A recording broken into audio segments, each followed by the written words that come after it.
नमस्कार, एक न्यूज 24 देखने पर मैं हूं आपके साथ ब्यूटी। बता दें कि बिहार में आगामी विधानसभा चुनावों को लेकर राजनीतिक माहौल काफी गरमाया हुआ दिख रहा है।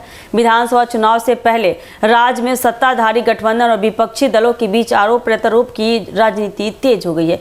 इस बार बिहार की राजनीति में बीजेपी और राष्ट्रीय जनता दल यानी कि राजद के बीच तीखी नोकझोंक देखने को मिल रही है और यह विवाद अब एक नए मोड़ पर पहुंच चुका है, जहां एक तरफ विपक्षी नेता तेजस्वी यादव राज्य में बढ़ते अपराध और कानून व्यवस्था की स्थिति को लेकर नीतीश कुमार की सरकार को घेर रखी है, वहीं दूसरी ओर बात करें बीजेपी ने राजद के 3 विधायकों के खिलाफ गंभीर आरोप लगाते हुए एक पोस्टर जारी किया है, जिसने बता दें कि बिहार की राजनीति में काफी हलचल मचा दी है।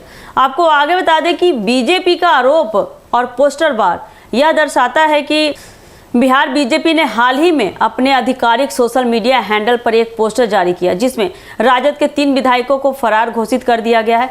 पोस्टर में रीतलाल यादव, शंभुनाथ यादव और मनोज यादव की तस्वीरें थी, जिनके खिलाफ गंभीर आरोप लगाए गए। बीजेपी ने इन पोस्टर में यह दावा किया है कि ये 3 विधायक वांटेड हैं और पुलिस को इनकी तलाश है। इसके साथ ही पोस्टर में एक सवाल भी पूछा गया है कि भ्रष्टाचारियों को सत्ता में लाना है या बिहार को सुरक्षित बनाना है।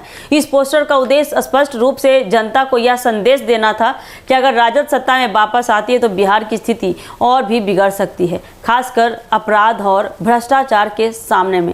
आपको आगे बता दें कि बीजेपी ने इस पोस्टर के जरिए न केवल राजद के 3 विधायकों के खिलाफ आरोपों को उजागर किया है, बल्कि इसे बिहार की जनता के सामने भी एक गंभीर सवाल के रूप में पेश किया कि क्या वे भ्रष्टाचारियों को सत्ता में लाना चाहते हैं या राज्य को सुरक्षित बनाना चाहते हैं। यह पोस्टर बार राज्य में राजनीतिक माहौल को और भी गर्म कर दिया है और विपक्षी दलों को अपने बचाव में उतरने के लिए मजबूर किया है। अब इन 3 विधायकों पर जो आरोप लगाए गए हैं वे गंभीर हैं और इन आरोपों ने राजनीति में और भी गर्मी बढ़ा दी है। बता दें कि रीतलाल यादव, जो दानापुर से राजद के विधायक हैं, हाल ही में चर्चा में आए थे जब पटना के एक बिल्डर कुमार गौरव ने उनके खिलाफ रंगदारी और जान से मारने की धमकी का आरोप लगाया। इसके बाद पुलिस ने उनके ठिकानों पर छापेमारी की, जिसमें 10 लाख रुपये नकद, चेकबुक, पेन ड्राइव और वॉकी टॉकी जैसी सामग्री बरामद की गई। हालांकि रीतलाल यादव उस वक्त घर पर नहीं मिले और उन्होंने इस मामले को राजनीतिक साजिश और बदले की भावना से प्रेरित कार्रवाई बताया है। उनका कहना था कि उन्हें और उनके परिवार को बिना सर्च वारंट के परेशान किया गया है। वहीं शंभुनाथ यादव, जो बक्सर जिले के ब्रह्मापुर से विधायक हैं, यह घटना एक साड़ी वितरण कार्यक्रम में हुई है, जहाँ शंभुनाथ यादव पर महिलाओं को धक्का देने और साड़ी से मारने का आरोप लगा। इस घटना के बाद वहां भारी हंगामा हुआ और भगदड़ जैसी स्थिति उत्पन्न हो गई। यह मामला सोशल मीडिया पर भी वायरल हुआ है और लोगों के बीच चर्चा का विषय बन गया है। वहीं मनोज कुमार यादव, जो मोतिहारी के कल्याणपुर से विधायक हैं, पर सरकारी काम में बाधा डालने, सरकारी संपत्ति को नुकसान पहुंचाने और भीड़ इकट्ठा करने जैसे का गंभीर आरोप लगे हैं। उनके खिलाफ कोटवा थाने में FIR दर्ज की गई है। आरोप है कि NHI द्वारा NH पर एक अवैध कट को बंद कर दिया गया था, जिसे रोकने के लिए विधायक अपने समर्थकों के साथ पहुंचे और सरकारी कार्य में अड़चन डाली। राजद नेता तेजस्वी यादव इन तीनों राज्य में अपराध और कानून व्यवस्था को लेकर नीतीश कुमार की NDA सरकार पर सवाल उठा रहे हैं। उनका कहना है कि राज्य में अपराध का ग्राफ काफ़ी ज़्यादा बढ़ गया है, सरकार इस पर काबू पाने में नाकाम रही है। तेजस्वी यादव का आरोप है कि मुख्यमंत्री नीतीश कुमार अपराधियों को संरक्षण दे रहे हैं, जिसे राज्य की जनता परेशान है। वहीं बीजेपी ने तेजस्वी यादव की इस दलील का कारण पलटवार किया है।